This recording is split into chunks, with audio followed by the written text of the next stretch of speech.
Capítulo 39. A verdade sobre os julgamentos de Salem. Tenho aquela sensação de que minha cabeça explodiu completamente com essa versão alternativa da história que Hudson me apresenta. Um pedaço de mim pensa que isso não passa de um monte de baboseiras. Mas, como a doutora Vera Cruz, bem diante de mim, e com uma cara indicando que ela quer me transformar em alguma coisa melequenta se eu não responder logo, decido aceitar a ajuda. Repito o que Hudson me explicou, tirando aquela referência ao meu pai, e uma olhada no rosto atordoado da professora é o bastante para saber tudo de que preciso. Especialmente o fato de que Hudson não mentiu e de que a doutora Vera Cruz esperava que eu não soubesse absolutamente nada sobre os julgamentos. O restante da aula passa num borrão, principalmente porque Hudson acordou com vontade de conversar. E como sou a única pessoa que pode ouvi-lo, tenho a alegria de ouvir tudo o que ele tem a dizer sobre todas as coisas. Realmente, é só alegria. Guardo com rapidez os materiais na minha mochila quando o sinal toca, determinada a não me atrasar para a aula de física do voo. Descubro também que Flint está na turma do nível avançado, que acontece bem de frente para a minha. Então, vamos caminhando até lá juntos. E isso é algo que por alguma razão não consigo descobrir, mas deixa Hudson bem incomodado. Precisamos mesmo passar o dia inteiro conversando com o garoto dragão? Reclama ele. O que vocês dois têm em comum? Ah, não sei. Que tal o fato de que ambos detestamos você? Disparo de volta sem me importar com o sorriso divertido no rosto de Flint, enquanto me observa dar uma resposta ácida para o ar ao seu lado.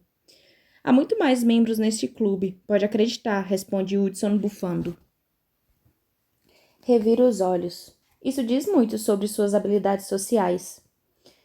Tudo o que isso me diz é que as pessoas têm uma cabeça muito mais fechada do que eu imaginava. Fechada? Pergunta incrédula. Só porque não gostavam daquele seu plano para conquistar o mundo? Que gente mais limitada. Flint solta uma risada, mas parece não se importar com o fato de só estar ouvindo o meu lado da conversa. Ei, o mundo poderia ser um lugar bem pior do que se eu o governasse, diz ele. Observe a sua volta. Nossa, mais arrogante do que eu pensava.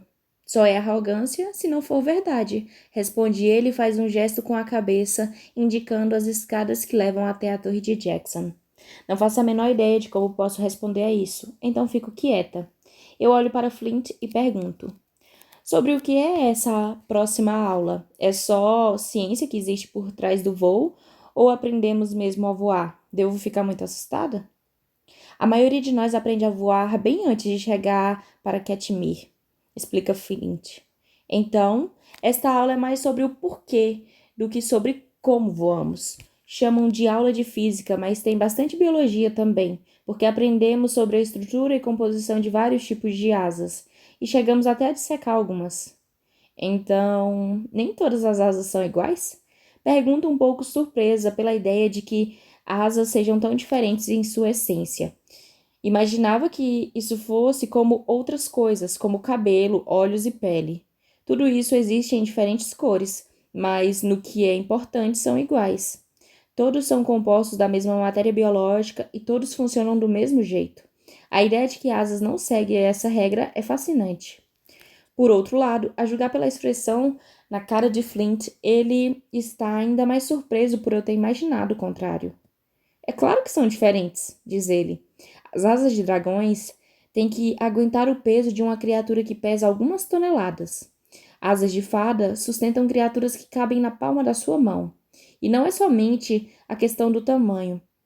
Nós voamos de maneira completamente diferentes. Como assim? Voar não é só voar? Nem de longe. Fadas podem pairar sobre o que quiserem por longos períodos. As asas de dragões são feitas com ênfase em velocidade e distância, enquanto as asas das fadas são feitas com foco em manobrabilidade. Como as fadas são bem menores e mais lentas, e mesmo considerando que as suas asas batam bem mais rápido, elas podem mudar de direção quase no mesmo instante. Nós temos que diminuir a velocidade para virar o corpo e fazer uma curva fechada para a direita ou esquerda. Bem, então tenho uma pergunta. Falo quando entramos em um corredor relativamente vazio. Quer que eu ajude a voar? É claro que ajudo. Vai ser bem divertido. Flint sorri. Além disso, ainda temos que terminar aquelas fotos para o Sr. Damascene. Ah, é mesmo. Tinha esquecido completamente. Reviro os olhos em relação à minha própria atitude. Tem muita coisa acontecendo na minha cabeça, acho. Talvez possamos combinar alguma coisa para este fim de semana. Claro, é só me avisar. Ótimo, obrigada. E tenho certeza de que vou querer essas aulas de voo. Ainda não acredito que posso voar, euzinha, por conta própria, porque sou uma gárgula. Quando eu soube que tinha asas, a capacidade de voar estava implícita. Mas pensar no assunto, imaginar Flint me dando aula sobre como não morrer quando estou voando, é um pouco mais do que consigo aguentar. Em vez disso, tento me concentrar em outra coisa. Não faz mal dar algum tempo para a ideia ser assimilada. Mas, por falar em voar, a minha pergunta era sobre outra coisa. Esclareço a Flint. Ele me encara com olhos sorridentes. E sobre o que é? Você falou? Em fadas. Quantas outras espécies existem? Há outras criaturas que não estão em Katmir? Criaturas que eu nem sei que existem? Ah, com toda certeza, responde ele sorrindo. Mais do que você é capaz de imaginar. Ah, não sei como devo entender isso. A minha surpresa deve transparecer, porque Flint me encara com uma sobrancelha erguida. Não era essa a resposta que você queria? Não sei, eu só. Que outros tipos de criaturas existem e por que elas não estão em Katmir? Porque os professores de Katmir são especializados em dragões, lobisomens, vampiros e bruxas, continua Flint. Há outras escolas que se especializaram em outras criaturas mágicas. E a minha cabeça começa a viajar de novo. Por exemplo, existe uma escola no Havaí que é especializada em metamorfos aquáticos. Metamorfos aquáticos? Repito. Sim, responde Flint com uma risada. Ele deve saber o que estou pensando, porque em seguida completa. Sereias são reais, assim como silques e sirenas também. Sério? Pergunto. Sério, sim. Ele balança a cabeça fazendo força para não rir. Você parece meio tonta. É porque estou me sentindo meio tonta mesmo. Em Las Vegas tem a Cerulean, comenta Woodson, perto da minha cabeça. É uma escola para sucubus, entre outras criaturas. Com tantas criaturas mitológicas, você tem que me falar logo dessa? Revira os olhos de um jeito bem exagerado. Uma criatura que é conhecida pelo seu apetite sexual? Ei, eu só estava ajudando a aumentar a sua base de conhecimentos. A olhada que ele me dá é tão inocente que fico chocada por não haver uma auréola cintilante ao redor de seus pés. Ei, foi você quem perguntou. Nem me dou ao trabalho de comentar. Simplesmente reviro os olhos de novo até perceber que Flint está me olhando como se de repente estivesse pensando que tem alguma coisa bem errada comigo. Percebo que estou certa quando ele pergunta: tem alguma coisa no seu olho? Acho que caiu um cisco ou coisa do tipo. Esfrego o meu olho. Viu? Já estou melhor.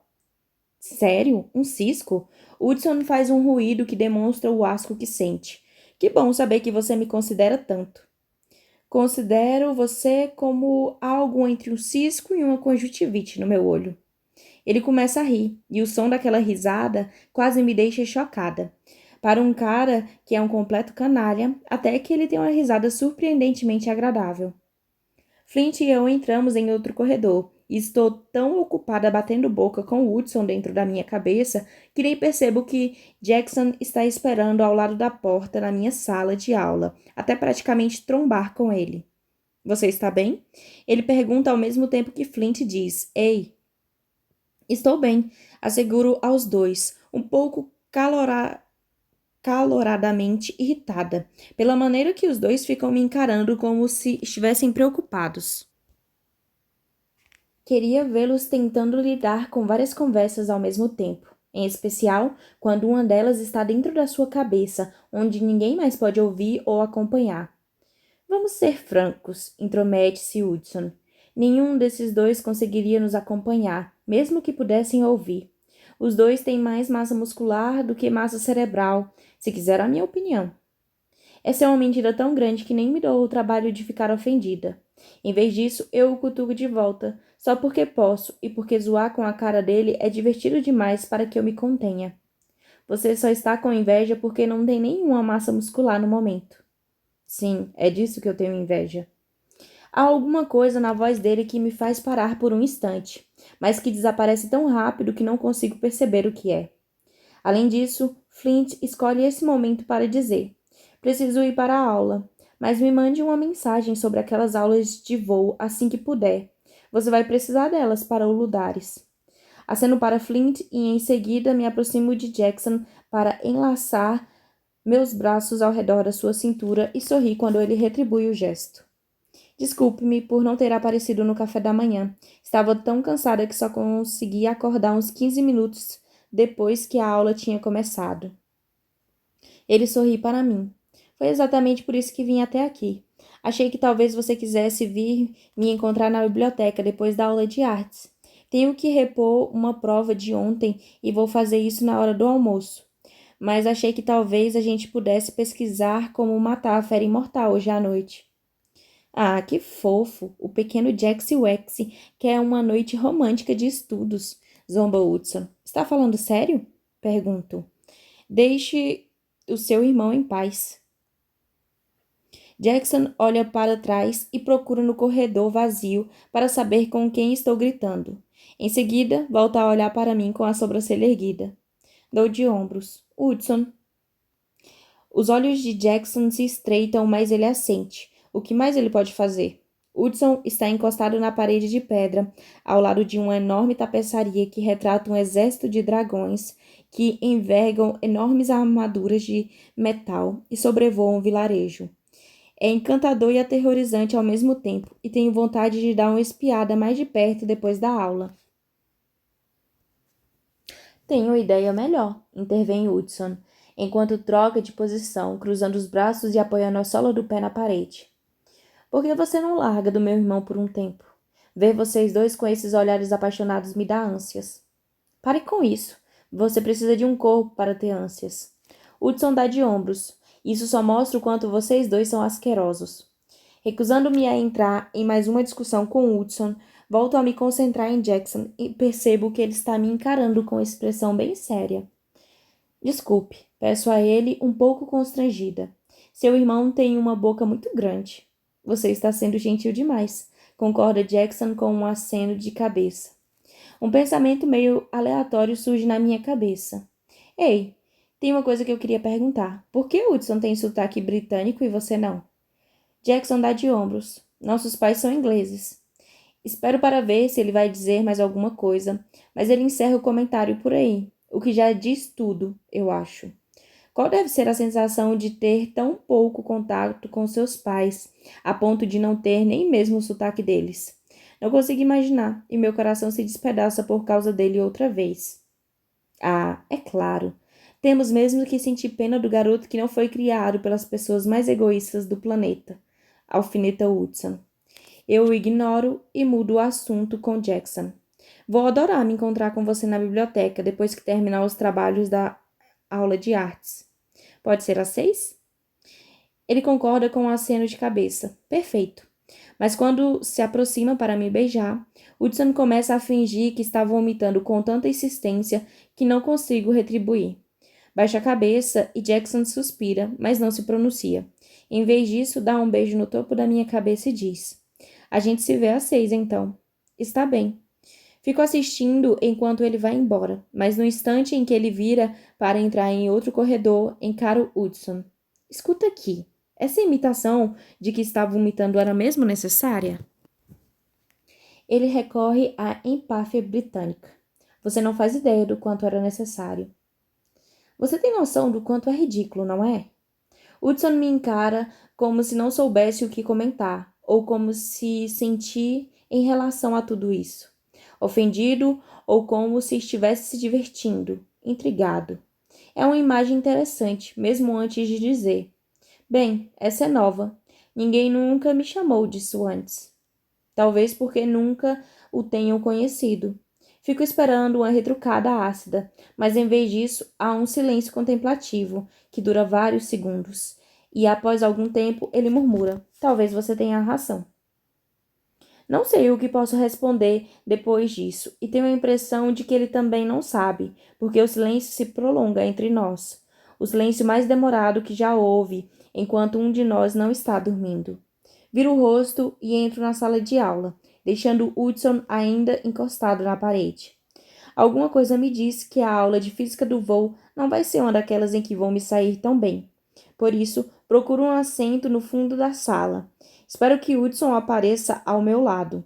Mas, pelo menos desta vez, ele fez o que pedi e me deixa em paz. Ainda bem.